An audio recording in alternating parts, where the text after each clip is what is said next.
মনোহরপুর গ্রামে জমিদার বীরেন প্রতাপের বিশাল অট্টালিকা ছিল।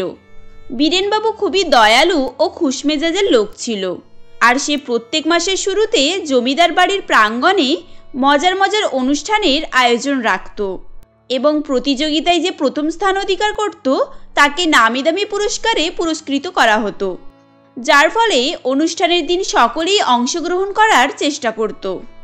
এমনই একদিন জমিদারবাবু তার স্ত্রী দীপশিকাকে বলে, এই যে দীপা, এই মাসে কি প্রতিযোগিতা রাখা যায় বলো তো? এই মোমবাতি, দৌড়, যেমন খুশি সাজো, এগুলো অনেকবারই হয়ে গিয়েছে, আর এখন এগুলো তো বেশ পুরানোও হয়ে গিয়েছে। এগুলো করলে আর তেমন আনন্দ লাগে না। হ্যাঁ, সে আমি জানি, কিন্তু তুমি কী বা করবে বলো? সব খেলাই তো পুরানো হয়ে গিয়েছে, আর যেখানে তোমার উদ্দেশ্য থাকে গ্রামবাসীকে উপহার দেওয়া, তা যে কোনোভাবেই তো তুমি দিতে পারো, তাই না? তা একদিক থেকে ঠিকই বলেছ, কিন্তু এবারে আমি আলাদাই কিছু ভেবেছি। এবারে আমি শুধু উপহারে টাকা দেব না, কারণ টাকা দিলে সেই ওদের অভাব কি অভাবই রয়ে যাচ্ছে। সে না হয় বুঝলাম, কিন্তু তুমি কি বলতে চাইছো আমি সেটা ঠিক বুঝতে পারলাম না। আমায় একটু পরিষ্কার করে বললে ভালো হতো। হ্যাঁ বলছি, আসলে আমি এইবার এমন কিছু প্রতিযোগিতা রাখতে চাই যেটাতে প্রতিযোগীদেরও নাম ছড়িয়ে পড়বে, আর তারা সারা জীবন স্বাবলম্বী হয়ে উঠবে। এখন তুমিও একটা কিছু বুদ্ধি দাও, এটা কিভাবে সম্ভব হবে। জমিদারবাবুর কথা শুনে দীপশিকা একটু চিন্তায় পড়ে যায় ও সে ভাবনা চিন্তা করার পর বলে, হ্যাঁ, একটা বুদ্ধি পেয়েছি। তাহলে তুমি বরং খাওয়ার প্রতিযোগিতা রাখো, আর সেখানে সকলকেই ভালো মন্দ খাবার রান্না করতে বলো। আর ওখানে যে ভালো রান্না করবে তার নাম তো হবেই, তার সাথে সাথে হোটেল খোলার জন্য প্রাইজের টাকাও পেয়ে যাবে। আরে বাহ, তুমি তো খুব ভালো বুদ্ধি দিয়েছো, এটা তো আমার মাথায় ছিল না। তাহলে আমি কালই এটা গ্রামে অ্যানাউন্স করিয়ে দেব। আর এমনিতেও আমার নিত্য নতুন আইটেমের খাবার খেতে খুবই ভালো লাগে। জমিদারবাবু এভাবেই সেদিন সিদ্ধান্ত করে নেয় ও সে পরের দিনই পুরো গ্রামে লোক দিয়ে প্রচার করিয়ে দেয়। এরপর সকলেই ভালো খাবার অর্থাৎ বিরিয়ানি পোলাও রান্না করে জমিদারবাবুর বাড়ি নিয়ে আসে, যেগুলো দেখে জমিদারবাবু বলে, ওহ, এই কি মুশকিলে পড়লাম। এখন যদি সকলেই বিরিয়ানি রান্না করে তাহলে কিভাবে চলবে? আর এমনিতেও আশা করি সকলেরই বিরিয়ানি ভালো হবে।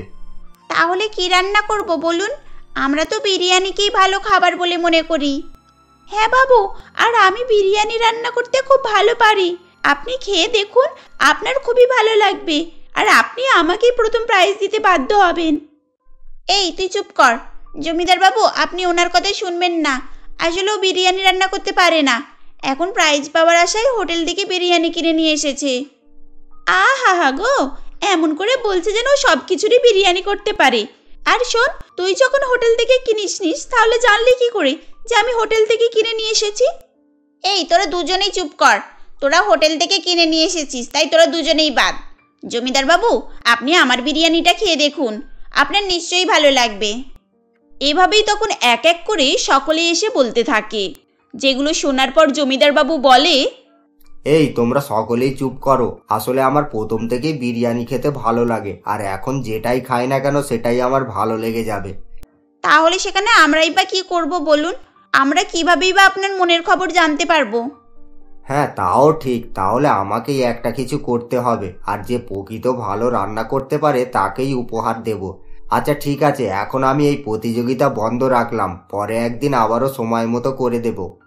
জমিদার বাবুর কথা শুনে তখন সকলেই অবাক হয়ে যায় ও তারা নিজেদের মধ্যে আলোচনা করতে করতে যে যার বাড়ি চলে যায়। জমিদার বাবুর সেদিনের ঘটনা সকলের মধ্যেই ছড়িয়ে পড়ে ও সময়ের সঙ্গে সঙ্গে সেটি চায়ের দোকান তথা লোকের বাড়িতে বাড়িতেও আলোচনা হতে থাকে। এমনই একদিন ওই গ্রামেরই প্রতীকবাবু তার স্ত্রীর সঙ্গে এই বিষয়ে কথাবার্তা বলছিল। তখন, আর বলো না মালতী, সেই দিন যদি ওই প্রতিমা না বলে দিত তাহলে আমার বোন হেমাই প্রথম প্রাইজটা পেয়ে যেত, আর ও বিরিয়ানি হোটেল খুলে ফেলতে পারতো। আমি তো সব প্ল্যান করেই দিয়েছিলাম, কিন্তু কে কার ভালো চাই বলো? বাবু, আপনাদের কথা বলে যদি শেষ হয় তাহলে আপনি আমার টাকাটা দিয়ে দিলে ভালো হতো। এমনিতেও আমার অনেক দেরি হয়ে গিয়েছে। এই ছোট লোক, তোকে মাঝখানে কে কথা বলতে বলেছে রে? আমার পুরো মুডটাই নষ্ট করে দিলি। তুই কি কাজ করেছিস যে এসে মুখের সামনে টাকা চাইছিস? কেন বাবু, আপনার মনে নেই আমি একটু আগে আপনার সমস্ত নারকেল গাছের নারকেল পেড়ে দিলাম? তা নারকেল গাছে ছড়ে নারকেল পেড়েছিস, টাকা তো পারিসনি যে টাকা চাইছিস। ওই ওখানে নারকেল আছে, মন মতো কয়েকটা নারকেল নিয়ে এখান থেকে কেটে পড় যা। বাবু আমি বড়ই গরিব, এখন নারকেল নিয়ে আমি কি করব? আমার টাকার দরকার, আর যেখানে আপনি টাকা দিলে তবেই আমি বাজার করতে পারবো। আরে যা, এ তো দেখছি ভালোই জ্বালাচ্ছে। এদিকে নিজেকে গরিব বলছে আর এদিকে বিরিয়ানি পোলাও খাওয়ার শখ করছে। এখন তুই নারকেল নিয়ে এখান থেকে যাবি নাকি তোকে কিছু না দিয়েই এখান থেকে জোর করে তাড়িয়ে দেব? আসলে প্রতীকবাবু এরকমই লোক ছিলেন, আর সে লোককে কাজ করিয়ে টাকা দিতে চাইতো না। এরপর বিজয় আর কোনো উপায় না পেয়ে কয়েকটি বড় সাইজের নারকেল নিয়ে সেখান থেকে বাড়ি চলে আসে। এরপর সে বাড়িতে এসে তার স্ত্রী মোনাকে সমস্ত ঘটনাই বলে। তখন মোনা বলে, তুমি দুঃখ পেও না বিজয়, সব ঠিক হয়ে যাবে। আর যেখানে উনি তোমাকে বিরিয়ানি নিয়ে এভাবে বলেছেন, সেখানে আজ আমরা বাড়িতেই বিরিয়ানি রান্না করব। হ্যাঁ তাহলে ঠিক আছে মোনা, আমাকে বাজারের ব্যাগটা দাও, আমি বিরিয়ানি করার জন্য কিছু কেনাকাটা করে নিয়ে আসি। আমার কাছে কয়েকটা জমানো টাকাও আছে। ঠিক আছে, তুমি বরং তাই করো, আমি ততক্ষণে বিরিয়ানির জোগাড়গুলো সেরে রাখি। মোনার কথা শুনে তখন বিজয় সেখান থেকে বাজার করার উদ্দেশ্যে বেরিয়ে পড়ে। কিছুক্ষণ পর বিজয় বাজার করে নিয়ে আসে ও সে এসে দেখে তাদের বাড়ির গেটে একটি ভিখিরি দাঁড়িয়ে আছে। তখন, এই যে কাকা, আপনার কিছু দরকার ছিল নাকি যে আপনি আমাদের দরজার সামনে এসে দাঁড়িয়ে আছেন? হ্যাঁ বাবা, দরকার ছিল বলেই তো আসা।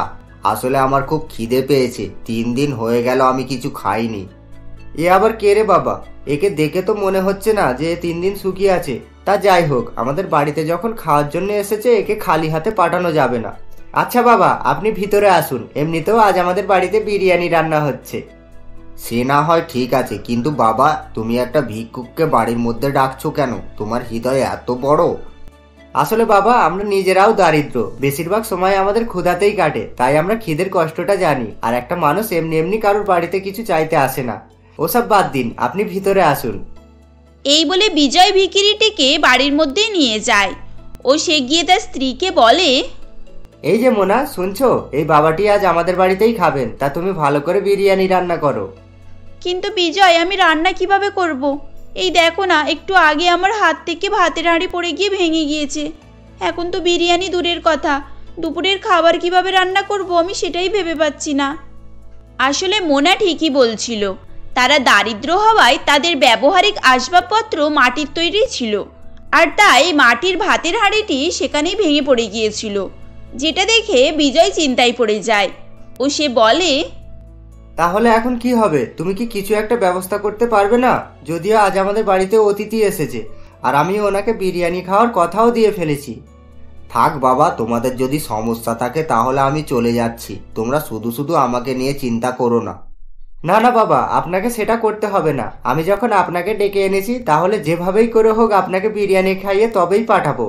আর যেখানে মানুষ বাঁশের ভিতরে করে বাঁশ বিরিয়ানি তৈরি করতে পারে, তাহলে কি আমাদের বাড়িতে এমন কিছু নেই যে আমরা তাতে দিয়ে বিরিয়ানি তৈরি করব? এই বলে বিজয় বাড়ির এদিক ওদিক খোঁজাখুঁজি করতে থাকে ও সে শেষে তাদের বাড়িতে রাখা নারকেলের দিকে চোখ পড়ে ও সে বলে, এই যে মোনা, বুদ্ধি পেয়েছি, আজ আমরা বরং নারকেল দিয়ে নারকেল বিরিয়ানি তৈরি করব। ওই দেখো, নারকেলগুলো সাইজ কোনো হাঁড়ির থেকে কম নয়। হ্যাঁ তুমি ঠিকই বলেছ, তাহলে আর দেরি না করে আমরা নারকেল বিরিয়ানি বানিয়ে ফেলি চলো। আর এই যে বাবা, আপনি একটু অপেক্ষা করুন। এই বলে মোনা ও বিজয় একটি বড় সাইজের নারকেল নেয় ও তার মধ্যে বিরিয়ানির প্রয়োজনীয় সামগ্রী ও চিকেন দিয়ে দেয়। এরপর সেটিকে উনুনের উপরে বসিয়ে রাখে, যার ফলে কিছুক্ষণ পরই তাদের নারকেল বিরিয়ানি রান্না হয়ে যায়, যেটা দেখতে ও খেতে খুবই সুস্বাদু ছিল। যেটা খেয়ে ভিখারিটি বলে, বাহ বিজয়, সত্যি তোমার বুদ্ধি আছে বলে মানতে হবে। আমি এরকম অভিনব বিরিয়ানি আগে কখনোই খাইনি।